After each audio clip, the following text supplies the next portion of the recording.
USAA knows dynamic duos can save the day, like superheroes and sidekicks or auto and home insurance. With USAA, you can bundle your auto and home and save up to 10%.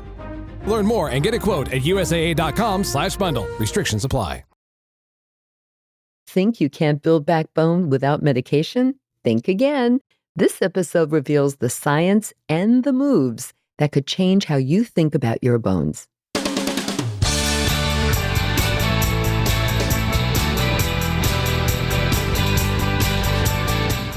Hi everyone, I'm Barbara, and this is Age Better. In honor of National Osteoporosis Awareness Month, which is May this month, I am replaying a really important episode and one of my all-time favorites, my conversation with Rebekah Rotstein, a really dear friend and also the founder of Buff Bones. Rebekah shares groundbreaking insights on how the right kind of exercise can actually help build bone strength and slow down, and in some cases even reverse, bone loss. So if you're in midlife or beyond, this is essential listening. So let's revisit this powerful episode and refocus on what we can all do to keep our bones strong for life, to help us all age better. And hey, while we're talking about bones, I want you to know something. The Bone Health and Osteoporosis Foundation is launching Be Bone Strong walking clubs all around the country to encourage people to do two things. Number one, move more to build better bones. And number two, spend more time outdoors with friends and neighbors and family to build better communities. So if you want to learn about starting your own Be Bone Strong walking club in your community, just email me at agebetterpodcast@gmail.com or reach out to me on social media and I will give you all the information that you need. All right, everyone, get ready to age better. Hello, Rebekah, and welcome back to Age Better. I'm so happy to have you back on again. You were on the show last year when you told us about your personal bone health story. But this time we're going to be talking about, well, bones once again, but May is Women's Health Month. So we want to talk about midlife women's health and all facets of it. But it's also Osteoporosis Awareness and Prevention Month. And that's why you and I are going to be talking about my favorite topic, your favorite topic, bone health. Hello, Rebekah. Thanks so much for having me back, Barbara. Okay, so we did have a really great episode together talking about your backstory. And for anyone who didn't hear that or wants to hear it again, the link to that episode will be in the show notes. So you can definitely go listen to that after you listen to this one. Rebekah, let's go a little bit back and talk about the basics. What is Buff Bones and what do you hope to achieve with your company? Well, Buff Bones is my company, which is an exercise method and also public advocacy for bone and joint health. And we have a big emphasis on midlife women, specifically because for many years they've been overlooked and because we come from a side of prevention, really, where bone health traditionally is often dealt with once you've had a fracture or more in an elderly population. And we know that we can really prevent fractures by intervening sooner. And especially at midlife as women, we can lose up to 20% of our bone mass in the first 5 to 7 years after menopause. So even before that actually is a great time to intervene. But around that time is really when we need to start paying attention to our bones. And that's how we can also be preventing fractures for the years to come. Traditionally, bone density treatment has relied heavily on medication as the main treatment.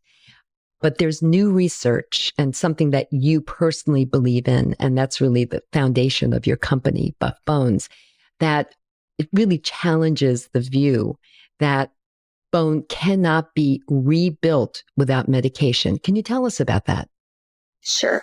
So we've known for many years that exercise can be beneficial to bones, that the mechanical stimulation or forces upon the bones can help strengthen it and support the bone tissue itself. For many years, we really thought it was more in a situation after menopause, in the presence of osteoporosis, we really thought it was just to prevent further decline. And in more recent years, newer research has actually debunked that, showing that higher intensity exercise can, in fact, not only just prevent the decline of bone mass, but also possibly even increase it. So this comes down to a big study that was published in 2017, a randomized controlled trial, looking over the course of 8 months at twice a week, high intensity weightlifting, just 2 30-minute sessions. And they were looking at an intensity of 80 to 85% one rep max, meaning the most that you could do for a single rep, and then 80 to 85% of that. So they were using 5 sets of 5 reps of these exercises, and all supervised. And it was about 100 women that were over age 60. And they found statistically significant improvements in the femoral neck of the hip, as well as the lumbar spine. And there were not changes, though, observed within some of the bone architecture. But this was really exciting news, especially because for so long, many women were told to avoid weightlifting, or even especially heavier lifting, for fear that it could induce fracture. Since then, there have been more studies that have been done pointing to high intensity usually as the way to improve bone density after menopause. But there is new research that is exploring moderate versus high, because we do need more of a head-to-head comparison of those. And we also need to have some more research that is parsing out the strength training versus the impact training. But other research since then has also been conducted with those researchers, and they found similar results, but at the same time, they've also not always found that it can improve the hip strength. I shouldn't say strength, I should say the bone density of the hip. So in a more recent trial, they found that it still improved the lumbar spine, but it didn't actually improve the total hip density. But the point of this is simply that weightlifting can be a good thing, and it can actually be really, really beneficial to the bones in the absence even of medication. A few minutes ago, you mentioned high intensity exercise and then medium intensity exercise. Can you just explain those two a little bit more? Sure. So high intensity, when we're talking about weightlifting specifically, high intensity is usually considered about 5 sets of 5 reps. So a rep is, say you're doing something that you're familiar with, a bicep curl. You do 5 of those are 5 reps, you take a break, and then you do another 4 sets to make a total of 5 sets. And so what is usually considered the intensity to make it high is, say, 5 sets of that. That would be like, say, a 5 rep max, or going about 80, 85% of what's called the 1 rep max, the most that you can do in one single rep, and then you go down. So for instance, say you're lifting 100 pounds in one exercise, 80 or 85% would mean that you're doing 80 or 85 pounds, because the most that you could do in one single repetition to failure was 100 pounds. Now, moderate usually is anywhere from like 8 to 15 reps. So if you're not going to do a single 1 rep max to see what the most you can do is, you can kind of modulate it by, well, can I go about 5 and can I go more? Or am I done at 5 versus like 8 reps or more? And then low intensity is usually even less than that. The interesting thing, though, is that even though the researchers of that found that low intensity was not effective for increasing bone mineral density, other studies actually have shown some improvement. One study even found that the low intensity group was able to increase the femoral neck cortical thickness, this is part of the hip, and the total hip thickness. So actually the size of the bone, which is a positive thing. But in general, the consensus is usually that the lower intensity is not as effective for bone density specifically. There are other strength and other outcomes that can be effective for that. But if we're isolating bone density specifically, it's the moderate to high and pointing usually, at least as of right now in the research, pointing more towards the higher intensity. How does someone decide what the appropriate amount of weight is to use for them? I mean, that can be a little frightening for someone to pick up what you said, 85% of, and how do you even know what is 85% of what you could possibly work with? I would assume that you need to be with a professional when you're doing this. Can you tell us about that? Yeah. So first of all, that research was always done supervised. So this is not recommended to be conducted unsupervised. And you don't start out with that. That's the whole point, is that the big key word and big takeaway of this is that it's progressive. So the body is adaptive, the body is very resilient. And that's one of the great things about the muscular system as well as the skeletal system in our bodies. They're incredibly plastic. So they adapt in the sense that something that is hard for you now, after your body gets accustomed to it and acclimates, it's no longer challenging. So then you need to continuously stimulate that challenge or add more challenge in. There's a variety of ways that you can do that, one of which is increasing the load. You definitely would not start out at such a high weight. And also, you'd probably do some warm up as well beforehand. You're not going to go straight into this without working on your form, without warming up the tissues. And, there's a whole variety of ways to be doing that. But the key is, how do you start? Well, first of all, you work with somebody that is trained. You also, with what we do with Buff Bones is we do a whole method and approach to conditioning the body to address any different pathomechanics or issues that are going on in the body. Also making sure, do you have the sufficient range of motion for various exercises? Because if there's limitations and restrictions in the joint, that can pose problems. Again, addressing the way that you perform certain movements, like basic movements, before you even start adding in load. Can you even do certain things with your body weight, for instance? So there's a whole variety and number of ways that you can approach it. So you have to be assessed by a professional who would then help you to progress in the load and the number of reps and so on and so forth, right?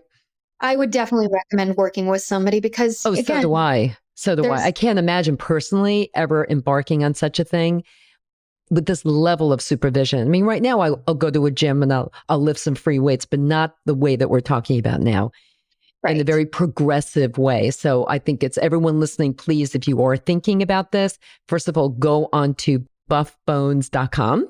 Is that right? With a hyphen between, buff-bones. With a hyphen between, right? The link will be in the show notes, everyone, so you can check that out. But to get the information. And also, Rebekah, one of the great things that you do with your company is you also go around the country and you train others, because not everyone can get to you. You're in one part of the country and not everyone can come to you. So you do train others around the country who can supervise people in other parts of the country, correct?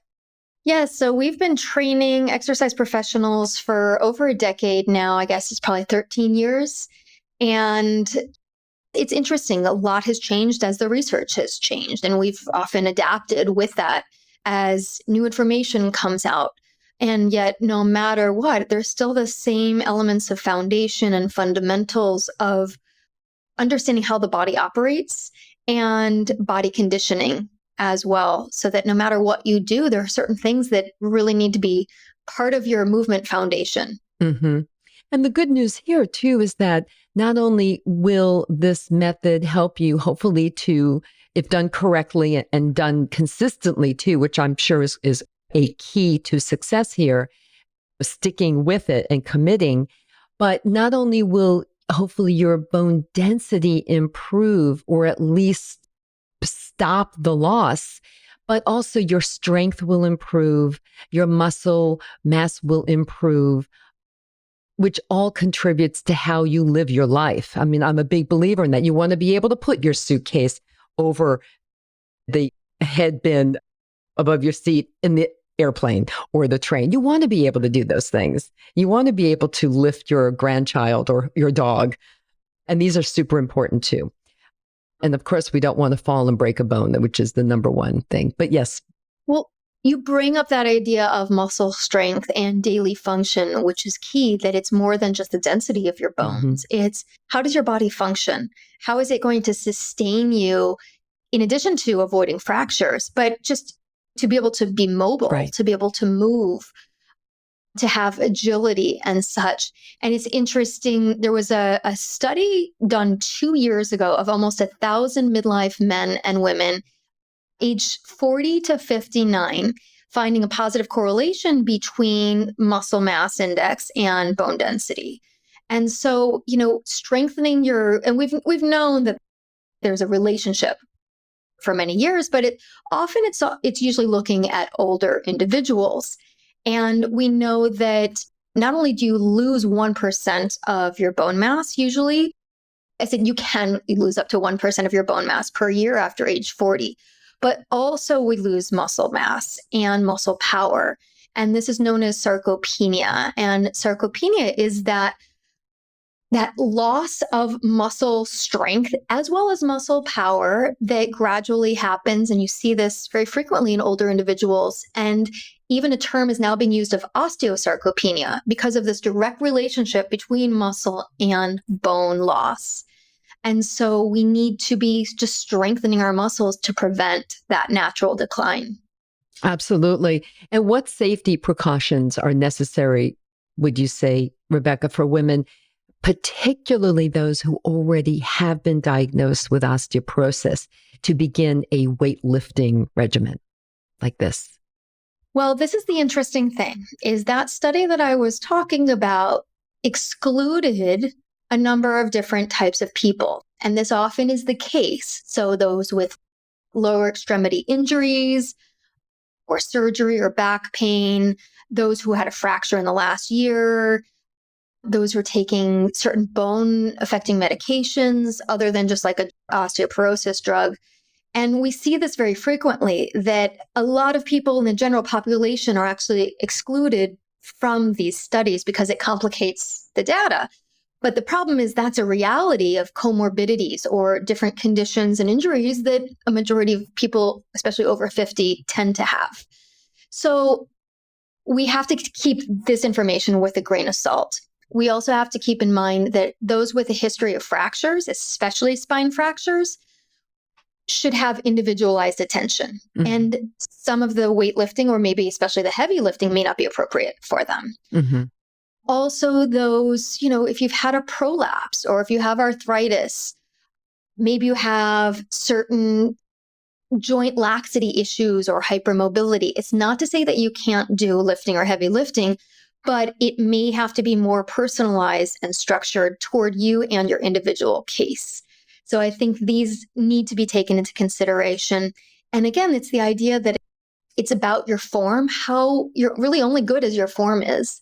And then also keeping in mind that it is progressive, so that you're not going straight in, that you're going in perhaps at a lower dose, and then you're slowly increasing the dosage and exposure. So next question is related to that exact thing. What kind of commitment are we talking about here? I mean, I would like to say it's got to be lifelong, which I'm sure you would agree, but what level of commitment is required for someone to see real benefits, to someone to stay motivated to continue with this program? What are we looking at? Well, it is consistency. You're 100% right. And usually it's 2 to 3 times a week of strength training, and specifically weightlifting as strength training, because you can do strength training with just your own body weight, but we're talking about adding in external loads. And so, again, it's the consensus and the research is pointing towards 2 to 3 times a week. Now, that said, also there's a strong emphasis in any kind of strength training with the guidelines for osteoporosis toward things that also include not only the weight bearing, but also strengthening for the abdominals, the back extensors, especially for the spine, elements for the hips. But I feel that even if you're only doing it once a week, that's still better than nothing. So I think one of the big challenges that people get into is the fear of commitment, whether it's, oh, I have to do this much. Well, I'm not even going to do it at all. And I want to try and break that barrier. If you can even do it once a week, great. Something still is better than nothing. Mm-hmm. So try not to get into the all or nothing mindset, especially if there are barriers. And I'm working with a physical therapist for our upcoming Bone Health and Osteoporosis ISO conference we're talking about. And we're also talking about one of the things that has to do with social barriers to health.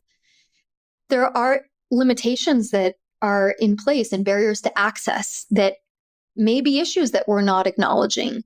So I want to acknowledge and hold space for everybody that it may not be an option for everybody to hire a personal trainer or to have a gym membership in order to get the kind of loads that you may not be able to access at home.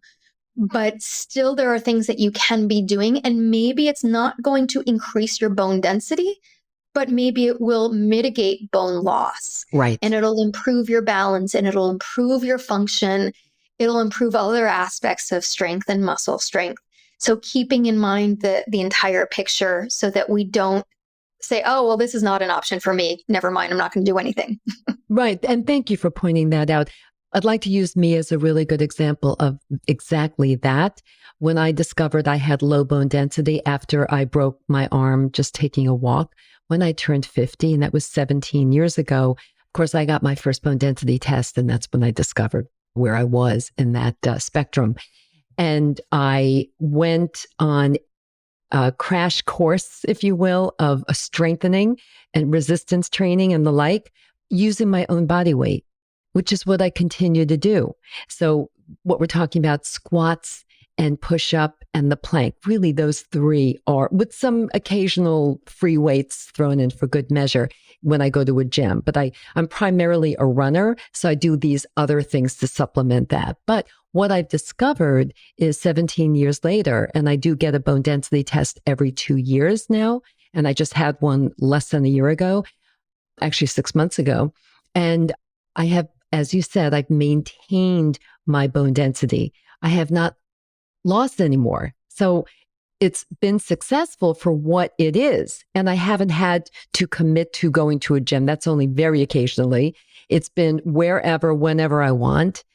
And it really is very accessible. And that's something I really talk a lot about. And so thank you for bringing that up. However, I do want to point this out, and you and I have discussed this briefly offline and will again, but I'm planning on really juicing up my weightlifting and my bone density, my personal bone density building plan. It's like a decision I've made this year, and I am going to embark on a plan as you've been describing that Buff Bones does. Rebekah, what do you see? I mean, you're totally in this field. You're looking at the research all the time. What do you see happening? Anything coming down the pike in terms of new research or new ways of doing things? Well, there is an interesting study that we won't have the data from for a couple of years, but it will be very interesting to see what their findings are as they do more of a head-to-head of the moderate versus the high intensity of the weightlifting, Yes. I should say, Yes. specifically. Also, looking at strength training versus impact. The big study I was mentioning used a combination of both. Well, we can't really parse out which was more effective. And do we need to? Maybe, maybe not. But it's also interesting. And that's what scientists do like to do, is to identify what is the key factor, right? So I think we will have more information in the coming years about the relevance of one versus the other. So far, it seems that the quality of data on impact is not as beneficial. Excuse me, I want to just interrupt you for a minute. Explain what impact is. Does that mean jumping jacks, doing burpees? Is that the kind of impact you're talking about? Yes, but let me specify even more. High impact would be jumping. Low impact would be just stomping your feet. So for instance, if you've had a fracture, high impact may be contraindicated. It might not be advised for you. Again, it depends on the person. But low impact, or I like something called heel drops, where you're just standing with your knees straight. You lift your heels and you let them just fall. And you get that reverberation essentially through your body. So that's an example of low impact versus jumping up and down, running, etc. would be high impact. And so the quality of the data seems not to be as good, I guess I would Not say, as robust. for the impact. Yes, in terms of the researchers who are deep in this, in the thick of this, and identifying high versus lower quality of data and research. So that's something that I think we're going to get more information on. And again, also moderate versus high. So again, in terms of, say you're doing deadlifts, a deadlift is something that's very simple that you probably do a similar movement to all the time when you pick up your laundry basket. It's not that heavy unless you've added other weights and stuff into your laundry basket. But so for instance, with something like a deadlift, if you're doing 5 sets of 5, because you're totally wiped out after 5 reps, that's where it would be a high intensity. But Yes. a moderate is, say you can do 8 to 12 or even up to 15, perhaps. That would be a more moderate intensity. There are a lot of people who prefer moderate, a lot of people who prefer high. There's benefits to both in terms of what you prefer of exertion, time commitment, etc. And so it will be interesting to see if one does in a head-to-head really appear to be better than the other. Yeah. I mean, I say, why not do both? I mean, why not? That's what I've been doing is like I run. So that's impact exercise, and then doing the exercises that I mentioned to you before, the squats and the like. And so I've been combining those all these years, and they do seem to work. So why not do both? Unless, of course, it's contraindicated for you if you have certain issues where you can't do one or the other. Even walking is impact, but running is more so. Yeah, I mean, everybody should walk. There's so many benefits to walking, So and especially many. if you're outdoors. But when it comes to your bones, it's not enough stimulation. So it's a great adjunct to do like on your off day. I'm going to do one this afternoon. I'm going to go out for a nice walk. But at the same time, don't rely on that as your primary, quote, intervention for bone health. Right. Rebekah, as always, this was an incredible conversation. So helpful, so useful, actionable information. I mean, this one's it's interesting because I think people are listening now and going to have to make a decision. Do I want to make this kind of commitment, time commitment, and possibly financial commitment to get someone to oversee what I'm doing and my progress and keep me going? And I really encourage everyone to consider this very, very seriously for all the reasons that we just talked about, for your bones, for your muscles, for your life, and how you live your life and how you age. One of my favorite new mantras is, do this now so you can age better later. So simple. It's like such a great concept. Do it. Just do it, as Nike would say. Right. Yeah. So we talked about so many great things, and thank you again for that. And I know you'll be back again, but do you have, say, 3 takeaways you really want the Age Better audience to remember from our conversation today? Yeah, I think one thing would be to remember that there are so many options out there. So don't feel pigeonholed into you have to do one thing or it's all going downhill. You do have to choose what you're going to actually commit to. And committing to something and being consistent with it is going to be the key, as opposed to avoiding something that you dread or really are not going to do. So know that options are available. There are a number of options. And also just know that, again, with the diagnosis of osteoporosis, there are so many possibilities and there's so much potential. I just got a message, in fact, yesterday from somebody that really was very heartwarming, pointing out that she not only has not fractured in the last couple years, but also found increases in her bone density from doing the work that we're doing. Also, she was working privately as well with a personal trainer on top of this. She did also go in and choose to do medication. But whether you choose medication or not, there's absolutely no medication that will maintain or build muscle strength. No medication that will help you with your balance, that will help you avoid stiffness and discomfort that comes from just getting older. And that's not referring to, just joint pain of estrogen deficiency or estrogen loss. I'm talking about just stiffness that happens. And boy, do I have that. We have to be active.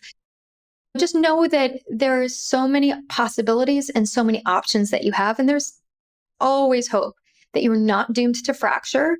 And taking care of your body physically is one of the best things you can also do mentally as well. Yes. And, I'm so glad that you said that before. Sure, a medication can help you with your bone loss. For sure. We know that's proven for many, many people. However, by doing these other things, by moving your body in the ways that we've been talking about all this time, will not only benefit your bones, but your muscles, as we said, and also probably, help manage your weight, increase a good mood. And we know this to be true from recent studies that this specific kind of exercise, strength training and weightlifting, benefits your brain in major, major ways. And of course, your heart, your whole body benefits when you exercise. It's multi-systemic. Literally every system of your body benefits from physical activity. And it's one of the best things that you can do, as we were saying, mentally as well. Absolutely. Invest in yourself. Invest in yourself so you can age better later. That's what I say.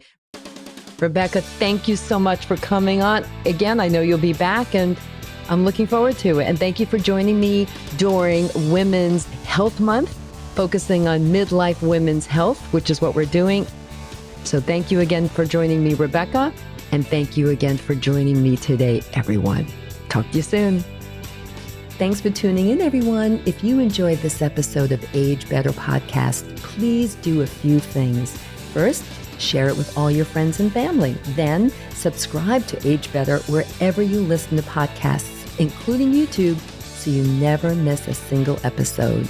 Finally, if you have ideas for topics you want me to cover in a future episode of Age Better, send an email to agebetterpodcast@gmail.com. or reach out to me on social media. Until next time, remember this: we can't control getting older, but we can control how we do it. Talk to you soon.